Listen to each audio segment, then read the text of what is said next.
جب ہم کلام کو سنتے ہیں، سننے کے بعد پھر ہم کسی سے شیئر کرتے ہیں.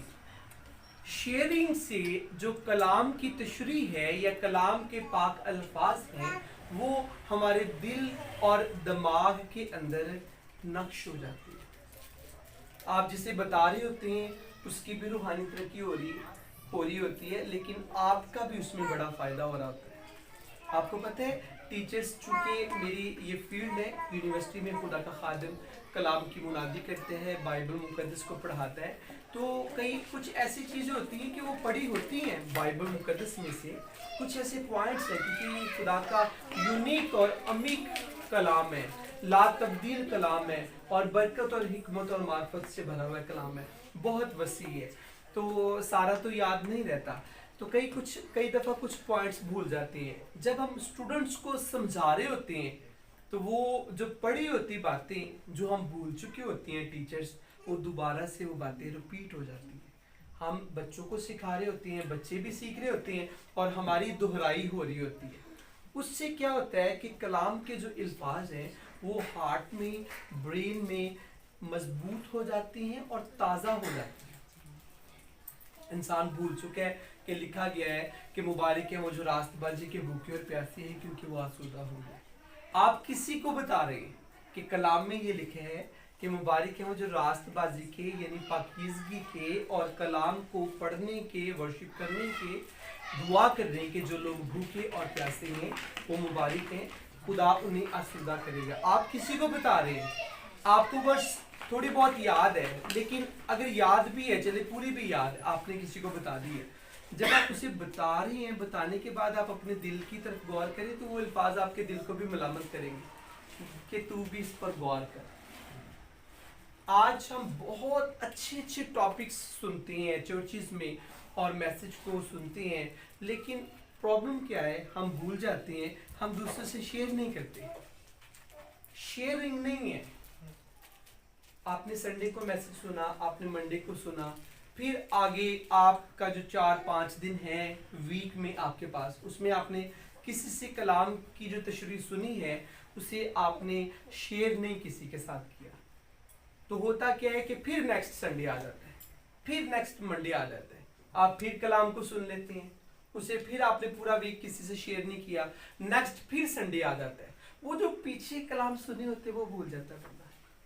لیکن جب آپ جو کچھ سنتے ہیں اسے جب آپ دوسروں سے شیئر کریں گے، دل میں ایک پیشن ہے کہ میں نے ویک ختم ہونے سے پہلے کہیں نہ کہیں کسی نہ کسی کو ضرور بتانا ہے کہ یہ میں نے چرچ سے سیکھا تھا، کلام میں سے یہ میں نے سیکھا تھا.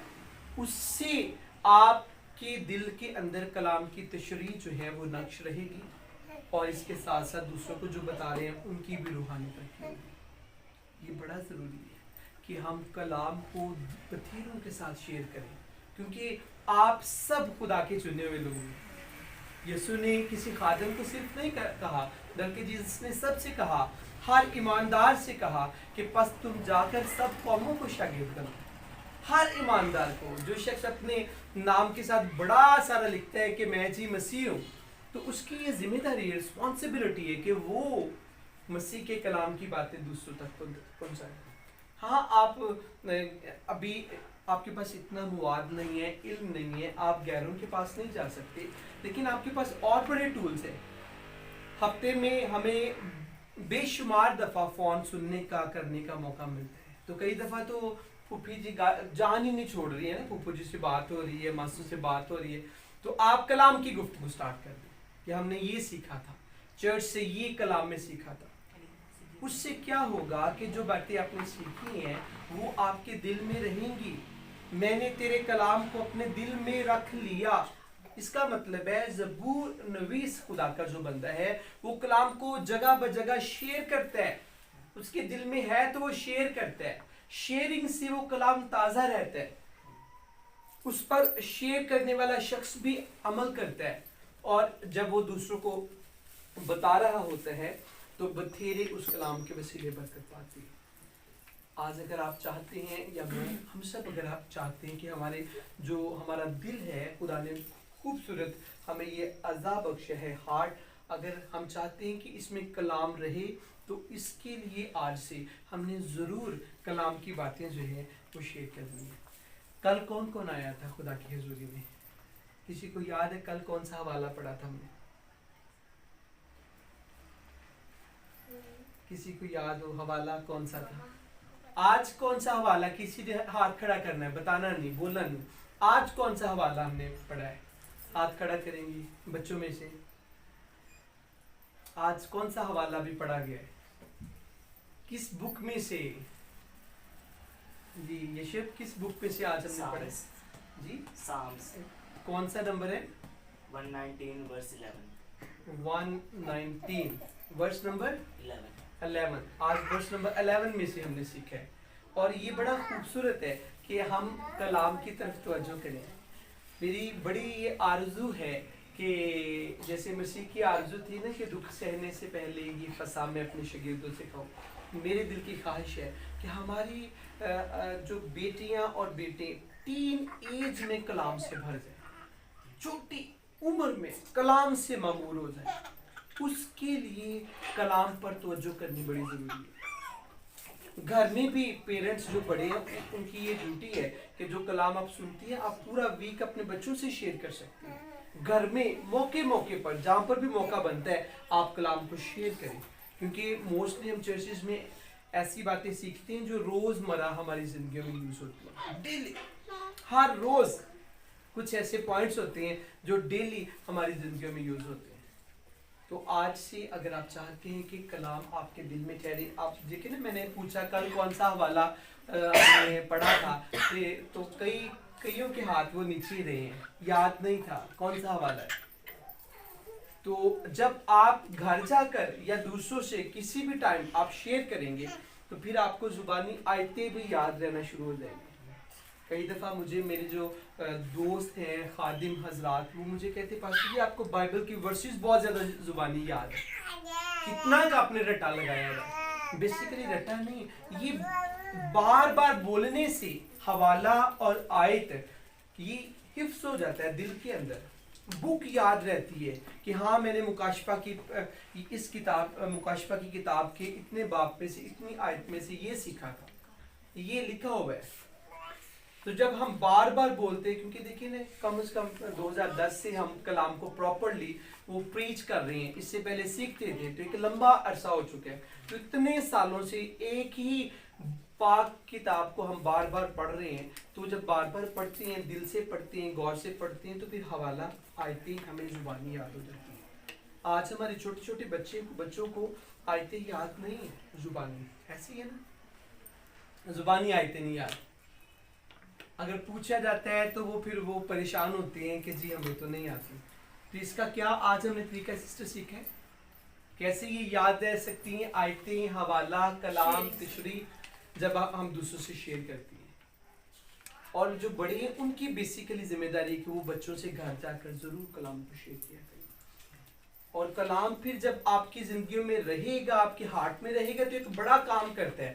بائبل میں ابھی ہم نے پڑھا ہے. پھر کلام کیا کرتا ہے جب ہمارے دل میں ہوتا ہے تو ہمیں کیا کرتا ہے؟ گناہ سے بچاتا ہے. گناہ میں گرنے سے کلام بچاتا ہے. کلام کے اندر بڑی قوت ہے. کلام ہمیں گناہ سے گرنے سے بچاتا ہے. اگر بڑے چاہتے ہیں، پیرنٹس چاہتے ہیں کہ ان کے جو بچے ہیں وہ کبھی گناہ میں نہ گرے تو آپ اپنے بچوں کے دلوں میں کلام کی شمع کو رکھیں. کلام ان کے دل میں جلتا رہے گا چراغ کی طرح، پھر کلام انہیں سنبھالتا بھی رہے گا. آمین. آئیے ہم سب اپنی آنکھیں بند کریں گے.